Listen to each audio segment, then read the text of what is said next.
ആഗോള കത്തോലിക്ക സഭയുടെ പരമാധികാരിയായി അവരോധിക്കപ്പെട്ടിരിക്കുന്ന പോപ്പ് ലിയോ 14 അഭിവാദ്യങ്ങൾ.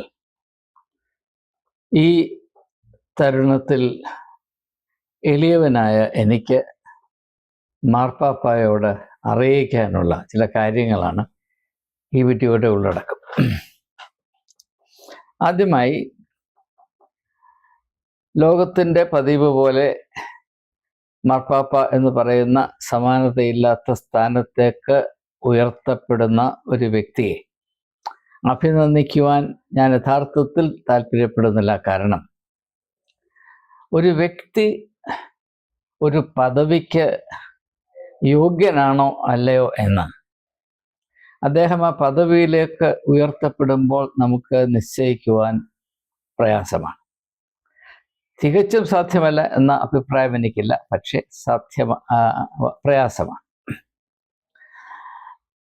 പോപ്പ് ലിയോ 14 നമുക്ക് ഏവർക്കും പ്രത്യാശാജനകമായ ഒരു ബാക്ക്ഗ്രൗണ്ടിൽ നിന്നാണ് വരുന്നത്. പെറുവിൽ അദ്ദേഹം നടത്തിയ സ്തുത്യർഹമായ സേവനത്തെ പറ്റി നമുക്ക് അല്പം പരിചയമുണ്ട്, കൂടുതലായ പരിചയം എനിക്കില്ല.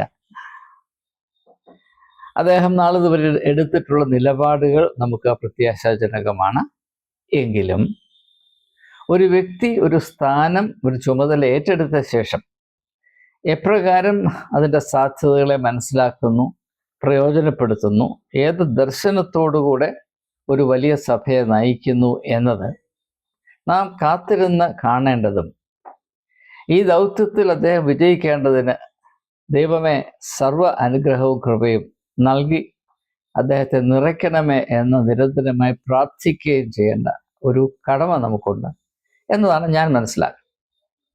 അതുകൊണ്ട് ഈ വലിയ ചുമതല ഏറ്റെടുക്കുന്ന മാർപ്പാപ്പായ്ക്ക് സർവശക്തനായ ദൈവം പൂർവാധികമായ കൃപയും വിശ്വാസത്തിൽ നിന്ന് ഉദിക്കുന്ന ധൈര്യവും നൽകട്ടെ എന്ന് പ്രാർത്ഥിക്കുന്നു. ദൈവം അനുഗ്രഹിക്കട്ടെ. എനിക്ക് അദ്ദേഹത്തോട് പറയാനുള്ള 1-2 ചെറിയ കാര്യങ്ങൾ. ആദ്യമായി, വില്യം ടെമ്പിൾ എന്ന് പറയുന്ന ഒരു ആർച്ച് ബിഷപ്പ് പണ്ടുണ്ടായിരുന്നു. അദ്ദേഹം ചർച്ച് ഓഫ് ഇംഗ്ലണ്ടിന്റെ ആർച്ച് ബിഷപ്പായിരുന്നു. Arch bishop William Temple. അദ്ദേഹം സഭ എന്ന് പറയുന്ന ആശയത്തെ പറ്റി പറഞ്ഞ ഒരു കാര്യം, പല കാര്യങ്ങൾ പറഞ്ഞിട്ടുണ്ട്, അതിലൊരു കാര്യം പ്രത്യേകം ശ്രദ്ധേയമാണ്. ഞാൻ ആദ്യം അത് ഇംഗ്ലീഷ് കൊട്ടേഷൻ ഒന്ന് അവതരിപ്പിച്ചുകൊണ്ട് അതിൻ്റെ മലയാളത്തിലേക്ക് കടന്നു വരാം. Arch William temple said that the only institution in the world instituted for the benefit of non-members is the church. Church is the only institution in the world created for the benefit of its non-members. അതായത് ലോകത്തിൽ പല സംഘടനകളുമുണ്ട്, പല സ്ഥാപനങ്ങളുമുണ്ട്. അവയൊക്കെയും സ്ഥാപിക്കപ്പെട്ടിരിക്കുന്നത്, ഒക്കെയും പ്രവർത്തിക്കുന്നത് ഒരേ ഒരു ദർശനത്താലാണ്, പൊതുവായ കാഴ്ചപ്പാടിലാണ്. എന്താണ്? ഞങ്ങൾക്ക് ഗുണം വരണം, ഞങ്ങളോട് കൂടെ നിൽക്കുന്ന ആളുകൾക്കും ഗുണം വരണം. പൊതുവായ സാർവലൗകികമായ ദർശനത്തോടുകൂടെ എല്ലാവർക്കും നന്മ വരണമെന്നും എല്ലാവർക്കും നീതി ലഭിക്കണമെന്നും എല്ലാവർക്കും ദൈവകൃപ ഉണ്ടാകണമെന്നും ഉള്ള താല്പര്യത്തോടെ പ്രവർത്തിക്കുവാൻ വിളിച്ചാക്കപ്പെട്ട ഏക സംവിധാനം, ഏക പ്രതിഭാസം സഭ മാത്രമാണ് എന്ന് അദ്ദേഹം പറയുന്നത് വളരെ ശ്രദ്ധേയമാണ്. ഇത് ഞാൻ എടുത്തു പറയാൻ കാര്യം, സഭകൾ അധപ്പതിച്ചു പോകുവാൻ ഉണ്ടായ ഒരു അവസ്ഥ എന്ന് പറയുന്നത്, സഭയുടെ ദർശനം വേദപുസ്തകം, പ്രത്യേകിച്ച് എസെക്കിയേൽ പ്രവാചകന്റെ പുസ്തകത്തിൽ വെളിപ്പെടുത്തിയിട്ടുണ്ട്. എങ്കിലും അതിൽ നിന്ന് വ്യത്യസ്തമായി ലോകത്തിൻ്റെ കാഴ്ചപ്പാടിൽ മാത്രം സാധ്യതകളെ മനസ്സിലാക്കുകയും ലൗകികമായി തന്നെ ആവിഷ്കരിക്കുകയും ചെയ്ത സഭ അതിൻ്റെ അടിത്തറ ഉപേക്ഷിച്ചു എന്നത് ഒരു യാഥാർത്ഥ്യമാണ്. എസെക്കിയേൽ പ്രവാചകന്റെ പുസ്തകത്തിൽ 42-ാമത്തെ അധ്യായത്തിൽ സഭ എന്നാൽ എന്തായിരിക്കണമെന്ന പഴയ നിയമത്തിൽ നിന്നുള്ളൊരു കാഴ്ചപ്പാടുണ്ട്. എന്താണ്? പ്രവാചകൻ ഒരു ദർശനം കൊടുക്കുന്നു, അത് മറ്റൊന്നുമല്ല, ദേവാലയത്തിൻ്റെ ഉമ്മറപ്പടിയുടെ പടിയിൽ നിന്ന് ഉത്ഭവിക്കുന്ന നദി അത് ഒഴുകി ഒഴുകി ഒഴുകി ഒഴുകി ദേവാലയത്തിൽ നിന്ന് അകലേക്ക് പോവുകയാണ്. അത് പോകുന്നിടത്തെല്ലാം ജീവന്റെ പ്രതിഭാസങ്ങൾ ഉണർന്നു വരുന്നു. ആ നദിയുടെ രണ്ട് കരയിലും വൃക്ഷങ്ങളുണ്ട്. അവയിലെ ഇലകൾ ലോകത്തിന് രോഗശാന്തി നൽകുന്നു. ഇതാണ് ദർശനം. അപ്പോൾ വളരെ വ്യക്തമാണ്, എല്ലാ സഭകളും ഇപ്പോൾ അനുവർത്തിച്ചിരിക്കുന്നത് ലോകം മുഴുവനും തങ്ങളിലേക്ക് ഒഴുകി വരണം. എല്ലാ നന്മയും എല്ലാ നേട്ടവും തങ്ങൾക്കായിരിക്കണം. ഒരു സഭയ്ക്ക് മറ്റൊരു സഭ കൂടുതൽ മുൻപോട്ട് പോകുന്നത് അത്ര സുഖിക്കത്തില്ല, നമുക്കറിയാം. ഞാൻ കൂടുതലായി ഇത് പറയുന്നില്ല. ഇത് നമുക്ക് പറ്റിയ ശാപമാണ്.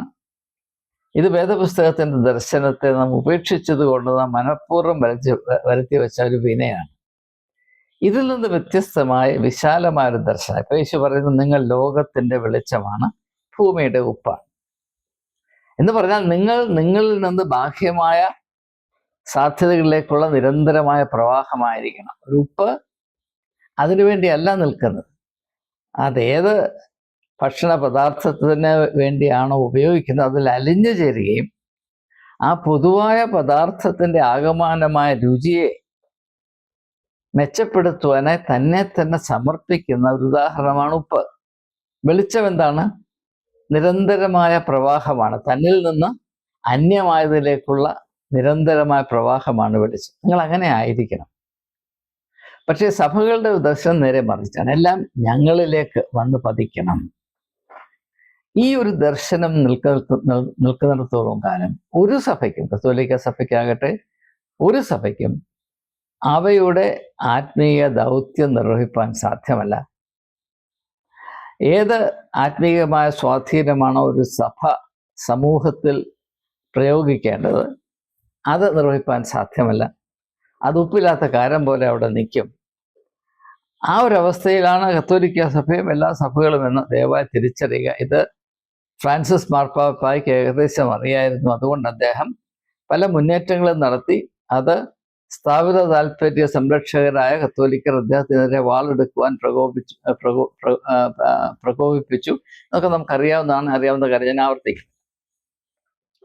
അപ്പോൾ പോപ്പ് ലിയോ 14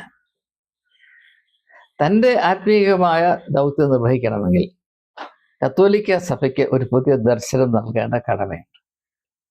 ആ ദർശനം വില്യം ടെമ്പിളിൻ്റെ ദർശനത്തോട് യോജിക്കുന്നതായിരിക്കട്ടെ എന്ന് ഞാൻ ആത്മാർത്ഥമായി പ്രാർത്ഥിക്കുന്നു. രണ്ടാമതായിട്ട് എനിക്ക് അദ്ദേഹത്തോട് പറയാനുള്ളത് ഇതിനോടനുബന്ധമായിട്ടാണ്. പരമ്പരാഗതമായ ക്രിസ്ത്യാനികൾ ലോകത്തെ രണ്ടായി കീറി മുറിച്ചിട്ടുണ്ട്. ഞങ്ങളുടെ ലോകം, ക്രിസ്ത്യാനികളുടെ ലോകം, അക്രൈസ്തവരുടെ ലോകം. നല്ലവരുടെ ലോകം, നന്മയില്ലാത്ത തിന്മ മാത്രം ചെയ്യുന്നവരുടെ ലോകം. അധപ്പതിച്ചവരുടെ ലോകം, അന്ധകാരത്തിൽ കഴിയുന്നവരുടെ ലോകം. അപ്പൊ എന്ന് പറഞ്ഞാൽ കാര്യം ഇത്രയേ ഉള്ളൂ. ഞങ്ങളെ പോലെ അല്ലാത്തവരെല്ലാം നികൃഷ്ടരാണ്. അവരിൽ പ്രസാദിക്കുവാൻ ദൈവത്തിന് യാതൊരു അവകാശവുമല്ല. ദൈവത്തിന്റെ പ്രസാദവും ദൈവത്തിന്റെ അനുഗ്രഹവും ഞങ്ങളുടെ കുത്തകയാണ്. അതിനപ്പുറത്ത് പോയി പ്രവർത്തിക്കാൻ ദൈവത്തെ പോലും ഞങ്ങൾ അനുവദിക്കുകയില്ല എന്ന ഒരു ധാരണയാണ്. ഇങ്ങനെയൊന്നും ആരും പറയാറില്ല, ഞാൻ സമ്മതിക്കുന്നത്. പക്ഷെ ആ ധാരണയും ആ പ്രത്യാശയമാണ് നാം വെച്ച് പ്രവർത്തിക്കുന്നത്. ഇത് തികച്ചും തെറ്റാണ്. ഇത് അഹങ്കാരമാണ്. ആത്മീയതയ്ക്ക് നിരക്കാത്ത ഒരു അനാശാസ്യമാണിത്. ഈ ഒരു ധാരണയിൽ നിന്ന് നമുക്ക് വിടുതൽ ഉണ്ടായേ മതിയാകുകയുള്ളൂ. യേശുവിൻ്റെ ഒരു ഉപമയിൽ കൂടെ ചിന്തിക്കുമ്പോൾ അത് കുറച്ചുകൂടി വ്യക്തമായി തീരും. യേശു പറഞ്ഞ സ്വർഗരാജ്യം ഒരു കടുക് മണിക്ക് സദൃശം. അത് വീണ് മുളച്ച് അതിൻ്റെ ശിഖരങ്ങൾ ഭൂമിയുടെ അറുതി വരെയും പോകുന്നു. ആകാശത്തിലെ പറവകൾ വന്ന് അതിൽ കൂടുവയ്ക്കുന്നു. ആ പറവകളുടെ നാഷണാലിറ്റി എന്താണ്, എത്തനിസിറ്റി എന്താണ്, അവർ സംസാരിക്കുന്ന ഭാഷ എന്താണ്, അവർ ആചരിക്കുന്ന മതം എന്താണ്, അവർ വിശ്വസിക്കുന്ന രാഷ്ട്രീയമായ മീമാംസ എന്താണ്, ഇതൊന്നും ഇവിടെ പ്രശ്നമല്ല. മനുഷ്യൻ നിർമ്മിച്ച ആ അടയാളങ്ങൾ, labels of division and discrimination അല്ലേ, അത് 100% റദ്ദാക്കിക്കൊണ്ടാണ് യേശു തൻ്റെ ദൈവരാജ്യ സങ്കല്പം അവതരിപ്പിച്ചത്. എന്നാൽ 2000 വർഷം കഴിഞ്ഞിട്ട് ക്രിസ്ത്യാനിക്ക് മനസ്സിലാകുന്നില്ല എന്ന് പറയുമ്പോൾ ദുഃഖം അല്ല ഞാൻ എന്ത് പറയാൻ. യേശുവിൽ വിശ്വസിക്കുന്ന ഒരു വ്യക്തിക്ക് പോലും ഒരു സഹജീവിയെ വേർപാടിൻ്റെയോ അല്ലെങ്കിൽ എൻ്റേതല്ല, നീ നികൃഷ്ടനാണ്, നീ ഞങ്ങളുടെ കൂടെ നിൽക്കാൻ യോഗ്യനല്ല, നിന്നിൽ ദൈവം പ്രസാദിക്കത്തില്ല, നീ നരകത്തിലേക്ക് പോകും, നീ നരകത്തിലേക്ക് പോകുന്നത് കണ്ട് ഞങ്ങൾ കൈയടിക്കും എന്ന വിധത്തിൽ നിന്ന് പ്രവർത്തിക്കാനോ ചിന്തിക്കുവാനോ സാധ്യമല്ല. എന്നാൽ കഷ്ടകാലം എന്ന് പറയട്ടെ, ദുഃഖം കഴിഞ്ഞ എത്രയോ നൂറ്റാണ്ടുകളായി ജനങ്ങളെ ഇപ്രകാരമുള്ള പൈശാചികമായ പരിശീലനമാണ് ജനങ്ങൾക്ക് നൽകിക്കൊണ്ടേയിരുന്നത്. ഏതടിസ്ഥാനത്തിലാണ് നാം പറയുന്നത്? ക്രിസ്ത്യാനികളല്ലാതെ ബാക്കിയുള്ളവരെല്ലാം അന്ധകാരത്തിലാണ്. 1662 പ്രസിദ്ധീകരിച്ച the book of common prayer എന്ന് പറയുന്ന ചർച്ച് ഓഫ് ഇംഗ്ലണ്ടിന്റെ പ്രസിദ്ധമായ ഒരു ആരാധനാക്രമം. അതിലൊരു പ്രാർത്ഥനയുണ്ട്, ലോകത്തിന് വേണ്ടിയുള്ള പ്രാർത്ഥന. അതെന്താണ്? കർത്താവേ, അന്ധകാരത്തിലും തെറ്റിദ്ധാരണയിലും കഴിയുന്ന മറ്റ് അന്യജാതിക്കാരായ ആളുകളെ ക്രിസ്തുവിൻ്റെ വെളിച്ചത്തിലേക്ക് നടത്താം. അപ്പൊ ക്രിസ്തുവിൻ്റെ വെളിച്ചം എന്ന് പറഞ്ഞാൽ ഞങ്ങളുടെ വെളിച്ചം എന്നാണ് എൻ്റെ അർത്ഥം. മറ്റു അർത്ഥമൊന്നും അതിനില്ല. ക്രിസ്തുവിൻ്റെ വെളിച്ചം എന്താണെന്ന് അന്വേഷിച്ച് മനസ്സിലാക്കാനുള്ള താല്പര്യം ഞാൻ കഴിഞ്ഞ അരനൂറ്റാണ്ടിൻ്റെ എല്ലാ സഭകളോടുമുള്ള എൻ്റെ അടുത്ത ബന്ധത്തിൽ ഞാൻ കണ്ടിട്ടില്ല. ഞങ്ങളുടേതാണ്, ഞങ്ങൾ പറയുന്നതാണ് വെളിച്ചം, ഞങ്ങളുടെ കയ്യിൽ മാത്രമാണ് എണ്ണയുള്ള വിളക്കുള്ളത്, ബാക്കിയുള്ളവരെല്ലാം മണ്ടന്മാരാണ് എന്ന ഒരു നിലപാട് മാത്രമാണ് ഞാൻ കണ്ടിട്ടുള്ളത്. അല്ലെങ്കിൽ നമ്മുടെ ഇടയിൽ തന്നെ ഇത്രമാത്രം അസ്വസ്ഥത, പരസ്പരമായ പക ഉണ്ടാകുമായിരുന്നില്ല. അപ്പോൾ അതുകൊണ്ട് പോപ്പ് ഫ്രാൻസിസ് ആരംഭിച്ചു വെച്ച ഒരു പ്രക്രിയയുണ്ട്. എന്താണ്? ഇതുവരെ നാം വച്ചു പുലർത്തിയിരുന്ന തെറ്റായ സങ്കല്പങ്ങളെ തൻ്റെ ആത്മീയമായ മുന്നേറ്റങ്ങളിൽ കൂടെ ചോദ്യം ചെയ്യുക. അത് തീർച്ചയായും പ്രതികരണങ്ങൾ ഉണ്ടാക്കും, പല ആളുകൾക്കും അതുകൊണ്ട് വിമിഷ്ടം ഉണ്ടാകും.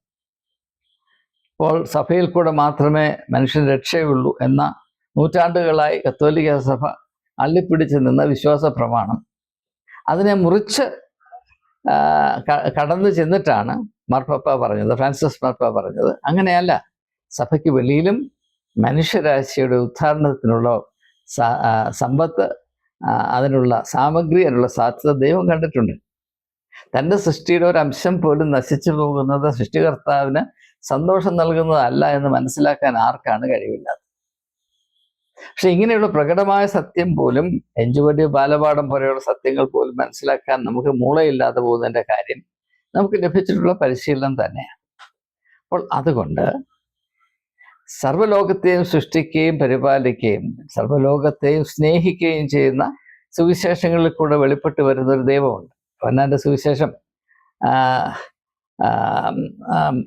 3-ാം അധ്യായത്തിന്റെ 16-ാം വാക്യം എന്താണ് പറയുന്നത്? ദൈവം സർവ്വലോകത്തെയും സ്നേഹിച്ചത് കൊണ്ട് അതിന്റെ ഉദ്ധാരണത്തിന് വേണ്ടി തന്റെ ഏകജാതനായ പുത്രനെ അയച്ചു എന്നല്ല പറയുന്നത്. God so loved the world that he gave his only begotten son Jesus Christ, that whoso believeth in him should not perish but have everlasting life എന്നല്ല എഴുതി വെച്ചിരിക്കുന്നത്. വല്ല സംശയമുണ്ടോ? ലോകത്തെ മുഴുവനും സ്നേഹിക്കുന്ന ഒരു ദൈവമത്തെയാണ് സുവിശേഷങ്ങൾ വെളിപ്പെടുത്തുന്നത്, യേശു അറിഞ്ഞത്, യേശു സാക്ഷീകരിച്ചത് എന്നതിനെപ്പറ്റി വല്ല സംശയം ആർക്കെങ്കിലും ഉണ്ടോ? ഉണ്ടെങ്കിൽ അവിടെ തലയൊന്ന് പരിശോധിക്കേണ്ട ആവശ്യമുണ്ട്. അതാണ് എനിക്ക് പറയാം. പക്ഷേ നമ്മുടെ പ്രവൃത്തിയിൽ വരുമ്പോൾ, മറ്റുള്ളവരോട് നമ്മുടെ കാഴ്ചപ്പാടിൽ വരുമ്പോൾ നേരെ മറിച്ചാണ്. ലോകത്തിൽ ഞങ്ങളെ അല്ലാതെ മറ്റാരെയും സ്നേഹിക്കാനുള്ള സ്വാതന്ത്ര്യം ദൈവത്തിന് ഞാൻ കൊടുക്കുകയില്ല എന്ന നികൃഷ്ടമായ നിലപാടാണ് എത്രയോ നൂറ്റാണ്ടുകളെ നാം വെച്ചു പുലർത്തുന്നത്. അപ്പോൾ ദയവായി മനസ്സിലാക്കുക, കത്തോലിക്ക സഭയ്ക്ക് യേശുവിൻ്റെ മാതൃകയോട് യോജിക്കുന്ന ഒരു ആത്മീയ ദർശനവും അതിനെ ആസ്പദമാക്കിയുള്ള ഒരു ദൗത്യവും ഉണ്ടാകണം. അത് കത്തോലിക്ക സഭയുടെ ബൗണ്ടറിക്ക് ഉള്ളിൽ മാത്രം ഒതുങ്ങി നിൽക്കുന്നതാകരുത്. അതുകൊണ്ട് പോപ്പ് ലിയോ 14 എനിക്ക് പറയാനുള്ളത്, പ്രിയപ്പെട്ട മാർപ്പാപ്പായെ, യേശുവിൻ്റെ ഉപമയായ കടുകുമണിയുടെ ഉപമ ദയവായി വായിക്കുക. അവിടുന്ന് വായിച്ചിട്ടുണ്ട്, എനിക്കറിയാം.